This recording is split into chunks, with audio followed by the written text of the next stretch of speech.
कभी कभी इंसान गलती करता रहता है और उसे एहसास रहता है, उसे ये बात पता रहती कि जो कर रहा है वो गलत है और उस गलती को वो बार बार दोहराता रहता है। दरअसल आज की कहानी है, उसमें भी कुछ ऐसा ही होता है। एक महिला जो कि एक साथ 3 मर्दों के साथ संबंध में रहती है और ये बात उस महिला को अच्छी तरह पता होता है कि ये गलत है। और सिर्फ उस महिला को ही नहीं पता होता है बल्कि उसके प्रेमी, उसके पति को भी ये पता होता है। और इसके बावजूद ये सिलसिला लगातार चलते रहता है। तो आखिरकार ये कैसा खेल था और इसका अंजाम बड़ा ही भयावह होता है। तो आखिरकार एक कहानी कहाँ की है और इसमें क्या होता है, तो इसको जानने के लिए हमारे साथ वीडियो में अंत तक बने रहिएगा। नमस्कार, मैं सावित्री यादव एसके क्राइम कथा में आप सभी का स्वागत करती हूँ। उम्मीद है एसके क्राइम कथा की सारी फैमिली अच्छी होगी, अपना ख्याल रख रही होगी। आज जिस कहानी को मैं आप लोगों के बीच लेके आई हूँ है तो दिल को झकझोर देने वाली, इंसानियत को शर्मसार कर देने वाली, बाकी एक बहुत बड़ी सीख भी देके जाने वाली है और साथ में आप लोगों को ये कहानी रोचक भी लगेगी। तो चलिए ज्यादा बात ना करते हुए आज की कहानी की शुरुआत करते हैं। उससे पहले जितने भी हमारे साथी हैं, जितने भी हमारे दोस्त मित्र हैं, रोज की तरह आप लोगों से यही गुजारिश है, रिक्वेस्ट है कि आप लोगों का एक लाइक हमारा हौसला बढ़ाता है और हमारी यही कोशिश रहती है कि हम आप लोगों तक हर रोज नई कहानी लेके आऊं। तो चलिए कहानी की शुरुआत करते हैं। मैं बात कर रही हूँ उत्तराखंड प्रदेश का एक बड़ा ही मशहूर शहर देहरादून, और इसी देहरादून का एक इलाका लगता है पीठावाला। इसी पीठावाला में एक इंटर कॉलेज, जहां के प्रिंसिपल होते हैं श्यामलाल। श्यामलाल इतने सज्जन व्यक्ति होते हैं कि अपने नौकरी पीरियड में वो कभी किसी से रूठ के बोलते नहीं है और ना ही कभी किसी स्टूडेंट से तगड़ी आवाज में बात करते।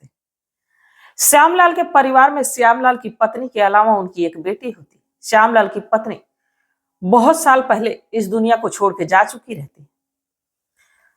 एक बेटी नम्रता, जिसकी शादी बड़े धूमधाम से श्यामलाल कर देते, बेटी अपने ससुराल चली जाती।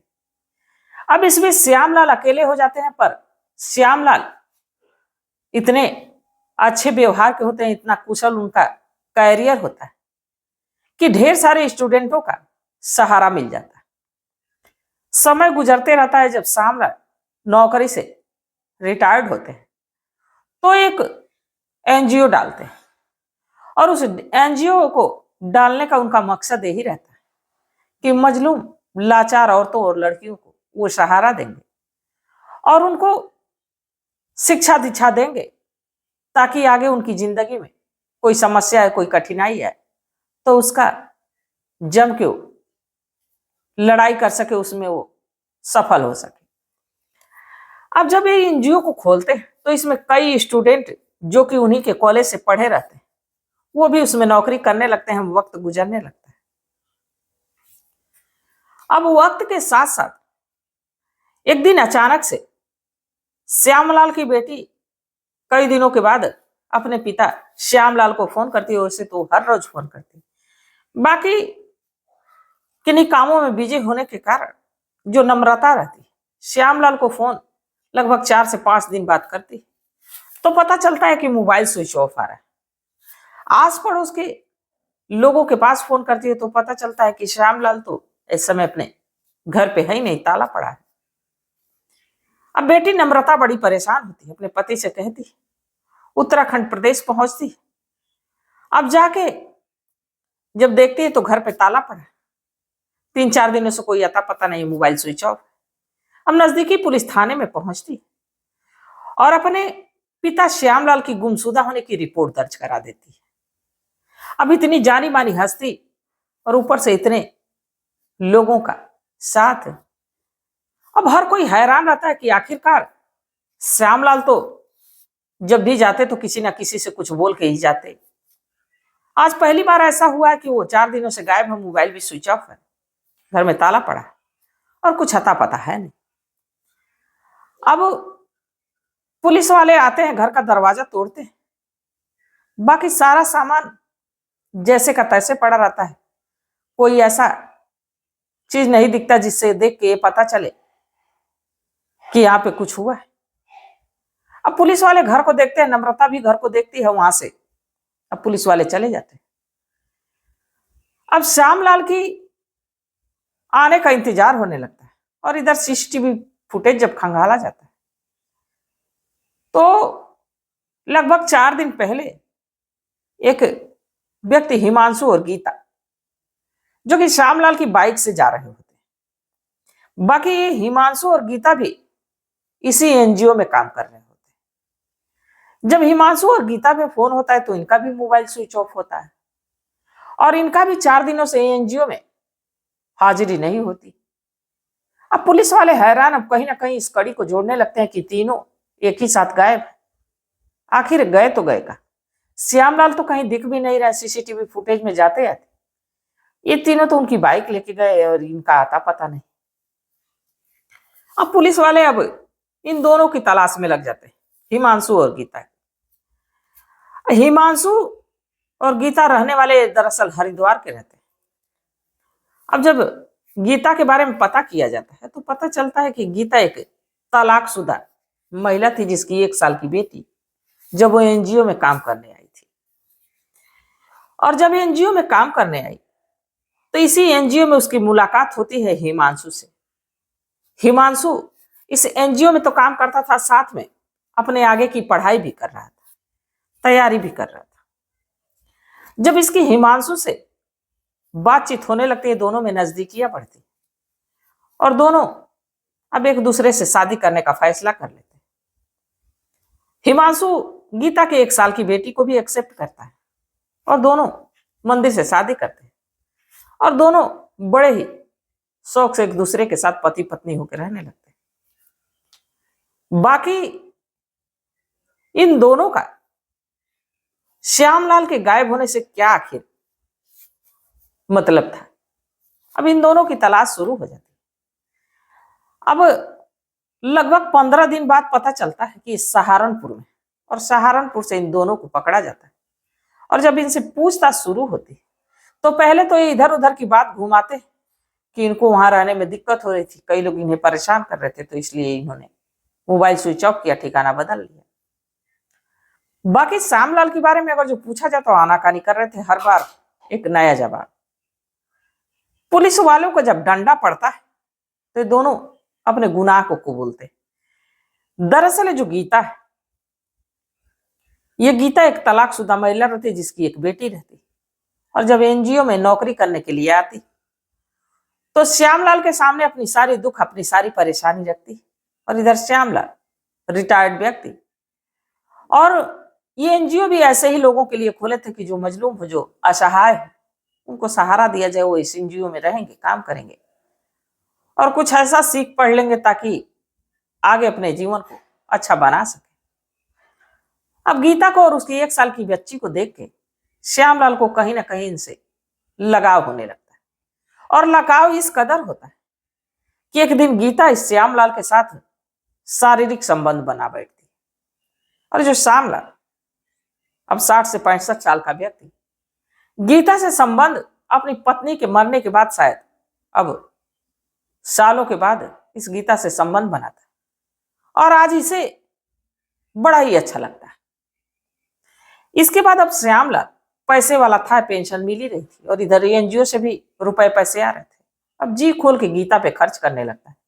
गीता भी ऐसो आराम की जिंदगी जीने लगती, इधर श्यामलाल से संबंधों में रहती।